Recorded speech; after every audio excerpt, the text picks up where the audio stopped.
你好，我的名字叫李相博，我住在Nanning. Sorry, I forgot. My name is Brandon, and I live in Nanning, Guangxi Province, China, and I'm friends with Project Partner. I want to welcome you all to China, wherever you go, and I'd like to help you understand how to prepare for China. So today I'm going to talk to you about three things: your spiritual prep, your mental prep, and your physical prep. The spiritual prep is going to be the most essential part of your preparation as you get ready to come to China. And there's three parts that are really important.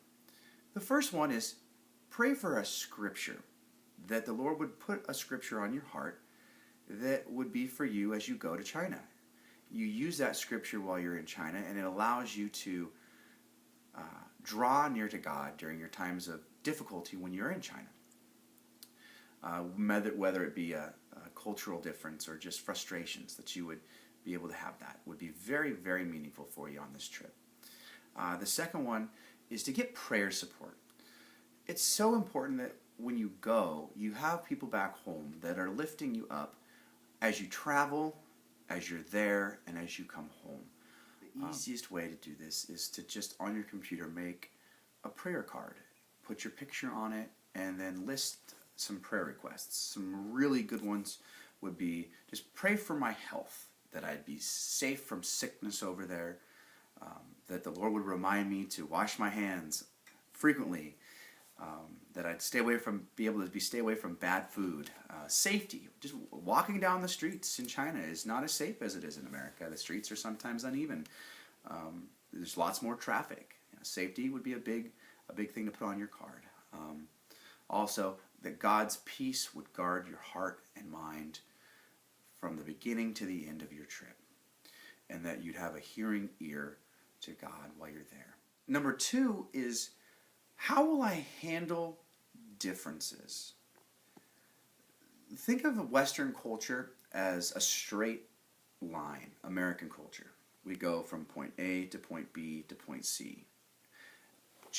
Asian culture, Chinese culture, you could see it may be more like a circle. Everything is connected. And while I explain it that way, it's one thing to hear it, it's another to experience it. And just understand when you do come to China, wherever you go, that they may not do things the exact way you may want to, and you have to release the control of that and be willing to accept a different way of things being done.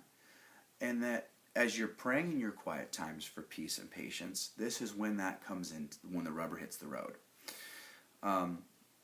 Also, number three, when you become frustrated, how will you handle your frustrations? I encourage everyone to do some research on culture shock. What is it? Culture shock is simply when you have expectations and they're not met, and they're done in a way that you don't like, and it causes you to be irritated and frustrated. It is a real thing that happens when people travel to a foreign culture. Sometimes it doesn't happen as intense, sometimes it does. The third thing we're going to talk about is, when you become frustrated, how do you handle your frustrations when you're in China? When we get into the other video on the cultural differences, we're going to touch about culture shock and what that is.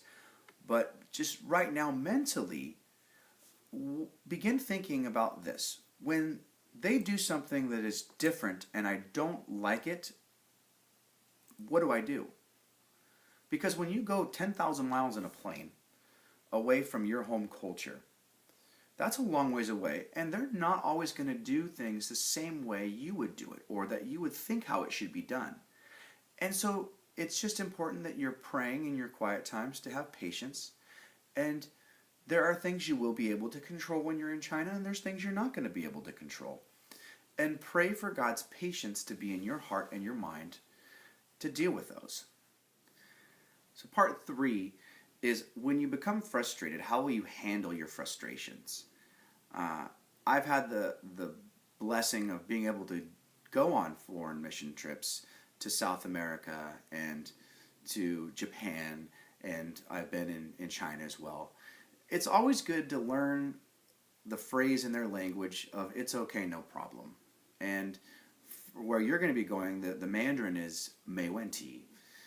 For those of you in the Hong Kong area, it'll be Mo Men Tai, and that just means no problem. And when you get into a situation where you're having a problem communicating and you just need to go with the flow, just say Mei Wen Ti. An example would be when I first came, my Chinese wasn't very good. It's still not very good. And my wife and I wanted to go order a pizza at Pizza Hut, and we wanted to have pepperoni on one side, and on the other side we wanted pepperoni, olives, and pineapple. And I didn't know how to say that, and it was frustrating for me because they were getting frustrated with me because I couldn't communicate what I wanted. They wanted to serve me, but they didn't know what, and there was just that tension. But when you step back from the situation, you have peace, and you say, it's all right. I'm just not going to get that on my pizza. I'm just going to go with what's on the picture and point at the picture and be okay with it. That is the example that I want you to resonate with. When you come here and you can't get exactly what you need, just be okay with it. Just go with the flow. Welcome the cultural difference and that you're in a land 10,000 miles away from your home. And that's why you're here, is to experience that culture and allow that experience to change your mindset on your worldview. The third part of this is about your physical prep. There's 3 parts: your sleep, your drinking, and your eating. Before you go, the night before, it's really easy to pack and just stay up all night and just go, I'm just going to stay up all night and then I'll sleep on the plane. I've done that, and I'll tell you what happens. When you do that, you're tired. And when you get off the plane, you're tired. You have fatigue. And the more you get tired, the harder it is to focus and concentrate. And it just makes the trip, I think, a little bit more difficult. What I would suggest is pack 2 days before you go on your big trip. That gives you a chance to gather your thoughts about what you packed and maybe, I forgot this, I need to put that in, and go back through and look at your things. You get 22 kilos, I believe, in your checked-in baggage. You're going to get a backpack and then a carry-on for your computer. So I would recommend packing as light as possible. The lighter you pack, the easier it is. So when you're packing, try to pack a couple days before you go on the trip.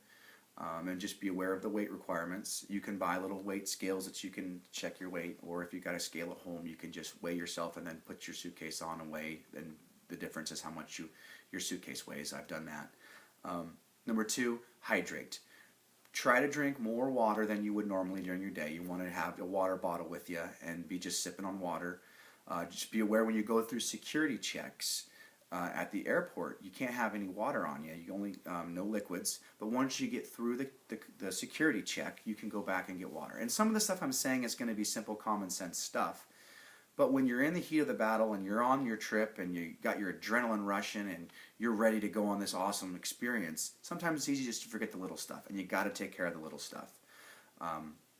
Also, what you get dehydrated faster on a trip from traveling and just the excitement of the trip and the adrenaline, it's going to drain you a little bit. So you want to make sure you're drinking plenty of water. Also, eating.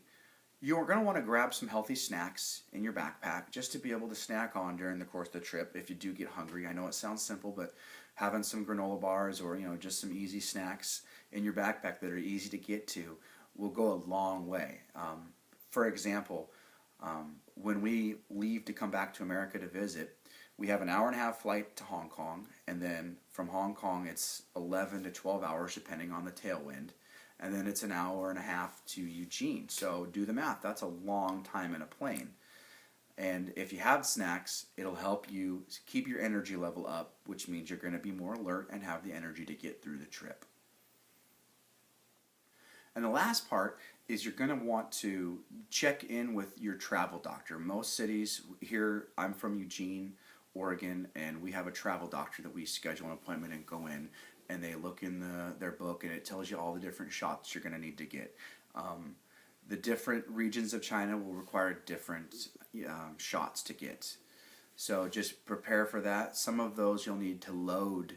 You'll need to get those a few months before you go. So you're going to want to try to get in with a travel doctor as soon as possible. I also want to thank you for taking the time to just listen to this. The next video we're going to be working on is going to be about packing. So we're going to go over the different things you're going to want to pack and how you pack. So I look forward to our next opportunity to talk with you.